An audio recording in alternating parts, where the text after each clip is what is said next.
Hello dear student, welcome back to my channel. It's me Poonam Aswal. तो आज हम question answer लाए हैं क्लास 8 के और चैप्टर का नाम है Bipin Chaudhary lapse of memory, जो कि पार्ट 2 वीडियो है। इससे पहले पार्ट 1 वीडियो अपलोड हो चुकी है। आप उसको प्लेलिस्ट में जाके या मैं डिस्क्रिप्शन बॉक्स में उसका लिंक दूंगी, आप वहाँ से भी उसको देख सकते हैं।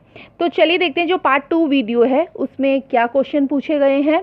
और हाँ, अगर आप मेरे चैनल पे न्यू हो तो प्लीज़ चैनल को सब्सक्राइब कर लीजिए और एक लाइक से हमें बहुत ज़्यादा मोटिवेट मिलता है। तो आप चैनल को जब भी देखते हैं तो एक लाइक ज़रूर कर दीजिएगा। ओके, तो चलिए बढ़ते हैं हम इसके फर्स्ट क्वेश्चन में। और क्वेश्चन है, the author describe Bipin Babu as a serious and hard working man. What evidence can you find in the story to support this. मतलब इस चैप्टर में जो ऑथर मतलब लेखक ने ये बताया था कि जो बिपिन बाबू हैं वो एक बहुत ज़्यादा सीरियस यानी गंभीर व्यक्ति है और हार्ड वर्किंग मैन है यानी मेहनती व्यक्ति है। इस स्टोरी में वो कौन सा एविडेंस है यानी कौन सा सबूत है जिससे हमें ये पता चलता है कि जो बिपिन बाबू है वो बहुत ज़्यादा क्या है, गंभीर भी हैं और मेहनती व्यक्ति है। तो आंसर है, Bipin Babu was a serious, honest and hardworking fellow. He went to office regularly. He was doing a responsible job. तो जो बिपिन बाबू थे वो बहुत ज़्यादा गंभीर भी थे, मेहनती व्यक्ति थे और ईमानदार व्यक्ति भी थे। वो रोज़ कहाँ जाते थे, डेली ऑफिस जाते थे और अपने ऑफिस में वो एक जिम्मेदारी का काम भी कर रहे थे। और he was not a good mixer. Being a serious minded, he did not waste time in idle chat. और वो गंभीर आदमी थे तो वो जो बेकार की बातों में वो अपना टाइम वेस्ट नहीं करते थे। इन सब बातों से पता चलता है कि बिपिन बाबू क्या थे, बहुत ही ज़्यादा गंभीर थे, मेहनती थे और ईमानदार भी थे। सिर्फ वो अपने काम से मतलब रखते थे, वो बेकार की बातों को, इधर उधर की बातों को सुनते नहीं थे। तो ये था क्वेश्चन नंबर 1 का आंसर। अब नेक्स्ट क्वेश्चन में बढ़ते हैं जो कि है क्वेश्चन नंबर 2, जो कि है, why did Bipin Babu change his mind about meeting Chunni Lal. What was the result of this meeting. Question का मतलब है कि बिपिन बाबू ने अपना माइंड चेंज क्यों किया चुन्नी लाल से मिलने के लिए, और इस मीटिंग का रिजल्ट क्या हुआ। किससे मिलने के लिए, चुन्नी लाल से। पहले तो वो क्या करते हैं, चुन्नी लाल से मिलने से मना कर देते हैं, बाद में वो ये बोलते हैं कि हाँ मैं चुन्नी लाल से मिलूंगा। फिर जब वो चुन्नी लाल से मिल देते हैं तो वो जो उन दोनों की मीटिंग होती है उससे क्या रिजल्ट निकलता है, फाइनल में क्या आता है।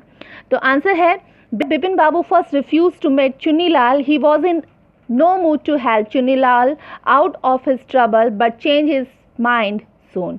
तो पहले तो बिपिन बाबू ने चुन्नी लाल से मिलने से क्या कर दिया, मना कर दिया, मगर एकदम से उनका मूड चेंज हुआ सडनली ही और उन्होंने सोचा कि चुन्नी लाल ट्रबल में है तो क्यों ना उससे मिला जाए है।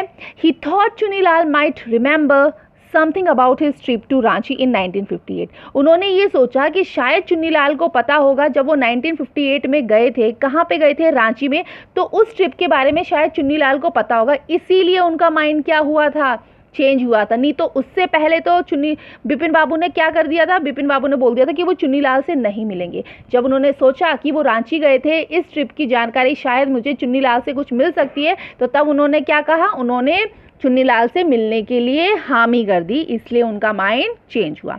दूसरा ये पूछा गया था क्वेश्चन में कि what was the result of इस मीटिंग, मतलब और उस मीटिंग का क्या, मतलब उस रिजल्ट का क्या हुआ, उस मीटिंग के रिजल्ट का क्या हुआ। तो आंसर है, Chunni Lal confirmed Bipin Babu that he did go to Ranchi and it was who arranged for Bipin Babu ticket to Ranchi.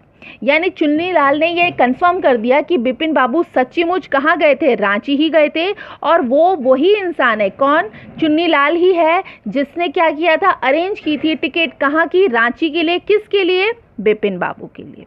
तो ये था क्वेश्चन नंबर 2 का आंसर। अब चलते हैं क्वेश्चन नंबर 3, जिसमें पूछा गया है, Bipin Babu lost conscious at Hundru falls. What do you think was the reason for this. Bipin Babu Hundru में बेहोश क्यों हो गए थे और आपको क्या लगता है कि इसकी वजह क्या रही होगी। तो आंसर है, Bipin Babu might have slept near Hundru falls that made him unconscious.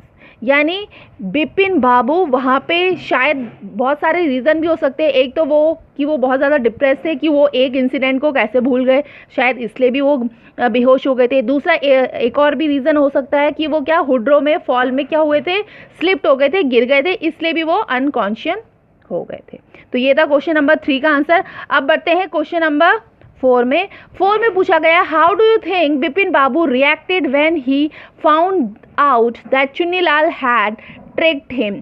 Bipin Babu को कैसे रिएक्ट करते हैं, मतलब बिपिन बाबू कैसे रिएक्ट करते हैं जब उन्हें पता चलता है कि चुन्नीलाल ने उन्हें सबक सिखाने के लिए ये सारा कुछ तामझाम किया था। तो आंसर है, Bipin Babu must be upset, angry and must have some regret when he found the truth about Chunni Lal. तो बिपिन बाबू बहुत ज़्यादा गुस्से में भी थे, अपसेट भी थे, डिप्रेस भी हो रहे थे कि जब उनको सारी सच्चाई पता चली कि चुन्नी लाल ने ये सारा कुछ किया है।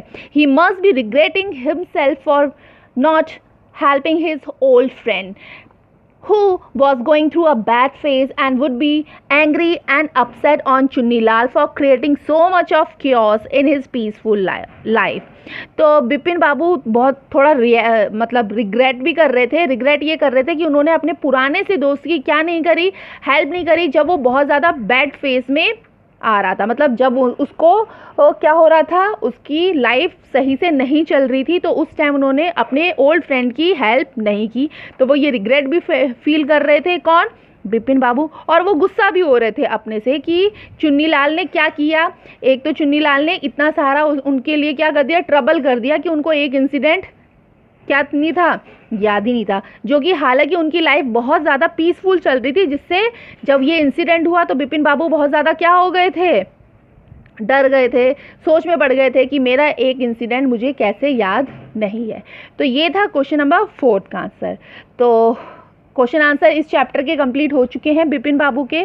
तो आई होप आपको समझ में आएगा। तो प्लीज़ अगर समझ में आया हो तो इसे लाइक कर दीजिए, और अगर आप चैनल पे न्यू हो तो चैनल को सब्सक्राइब भी कर दीजिए, और साथ में जो बेल आइकन है उस बेल आइकन को भी, बटन को आप प्रेस कर दीजिए। Thank you.